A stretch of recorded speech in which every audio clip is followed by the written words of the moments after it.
నేను అనేక సందర్భాలలో నారా చంద్రబాబు నాయుడు గారిని విమర్శ చేశా. అనేక సందర్భాలలో పవన్ కళ్యాణ్ గారిని విమర్శ చేశా. గమనించమని మనవి చేస్తున్నా. రాష్ట్ర ప్రజల్ని గమనించమని మనవి చేస్తున్నా. ఓ తెలుగుదేశ కార్యకర్తలారా మీరు కూడా గమనించమని మనవి చేస్తున్నా. ఏ రోజుని నేను వాడు వీడు అని పదజాలమే వాడలేదు. నారా చంద్రబాబు నాయుడు గారు అనే మాట్లాడా. నా మీద ప్రత్యర్థిగా ఉన్నటువంటి కన్నా లక్ష్మీనారాయణ, నీ పక్కన ఉన్నటువంటి కన్నా లక్ష్మీనారాయణ గారు ఏం మాట్లాడాడో చూశావుగా. వాడేవాడండి, చంద్రబాబు ఎవడండి అని మాట్లాడుతుంటే పాప మా యాంకర్ కొద్దిగా సంస్కారవంతుడు. ఏమండి 14 సంవత్సరాలు ముఖ్యమంత్రిగా ఉన్నటువంటి వ్యక్తిని మీరు వాడు వీడు అంటాం సమంజసం అంటే అంటామండి. వాడు వీడు అనిపించుకునే స్థాయికి దిగజారిపోయాడు. ఆయన దిగజారులా, వీడు దిగజారాడు. ఇది విషయం. వాడు వీడు అనేటువంటి మాటలు పదజాలాన్ని వాడినటువంటి దుర్మార్గమైన రాజకీయవేత్తను పక్కన పెట్టుకొని నన్ను ఓడించమని చెప్తున్నావంటే ఏంది సిగ్గుందా లేదా అని అడుగుతా ఉన్నా. ఎక్కడ మాట్లాడినా కన్నా లక్ష్మణ్ ఇందాక నేను చూపించినటువంటి దానిలో అప్పుడు బీజేపీ అధ్యక్షుడు పొత్తు గురించి కూడా మాట్లాడాడు. పొత్తు పెట్టుకొని మమ్మల్ని సమాధి చేశాడు అని మాట్లాడాడు. అమిత్ షా పొత్తు లేదు అని చెప్పారు.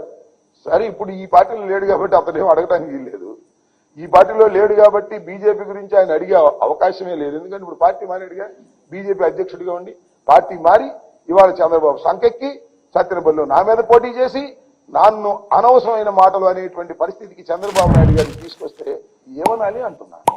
వాడు వీడు అని దూషించినటువంటి కన్నా లక్ష్మీనారాయణని పక్కన పెట్టుకుని నా మీద విమర్శలు చేసేటటువంటి నైతిక అర్హత ఓ నారా చంద్రబాబు నాయుడు నీకు లేదు అని మనవి చేస్తున్నా. పెత్తందారంటే ఏంటి? దౌర్జన్యం చేసేవాడు. ఎవడు దౌర్జన్యం చేస్తున్నాడు?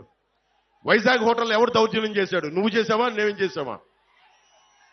మనకి ఆంధ్ర తెలంగాణ బార్డర్ లో దౌర్జన్యం చేసింది మీరా మేమా? డాక్టర్ సుధాకర్ని చంపింది దళితులని, డాక్టర్ సుధాకర్ని చంపింది మాస్కులు లేవని పెత్తందారి పోకడా చూపించింది మీరా మేమా? అనంతబాబు అనే ఒక ఎమ్మెల్సీ డ్రైవర్ని చంపేసి దళితుడిని, ఒక దళిత డ్రైవర్ని చంపేసి డోర్ డెలివరీ చేస్తే అతని ఘన స్వాగతం పలుకుతున్నారు. పెత్తందారి పోకడా మీ వైసీపీదా మాదా? ఏం మాట్లాడుతున్నారు? ఒకసారి ఆలోచించండి. అని ముఖ్యంగా జగన్ ప్రధానమంత్రి గారు దేశమంతా డిజిటల్ కరెన్సీని చేస్తే ఒక ఆంధ్రాలోనే మధ్యంలో డిజిటల్ కరెన్సీ లేదు.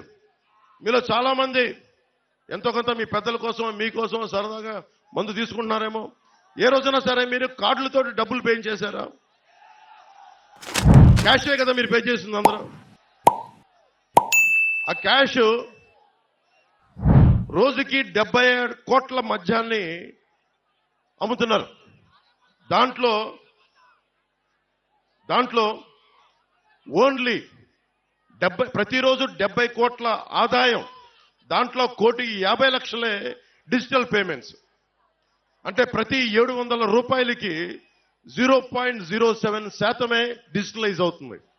మిగతా డబ్బులు ఎక్కడికి వెళ్తున్నాయి? మిగతా డబ్బులు 20,000 కోట్ల రూపాయలు జగన్ జేబులో పెట్టుకున్నారు. 16 కంపెనీలు, మిథున్ రెడ్డి గారి కంపెనీ, ఇంకా పెద్ద పెద్దలందరూ ఉన్నారు, అందరి కంపెనీలు, 16 కంపెనీలు. 74% సేల్స్ అంతా ఆ కంపెనీలే.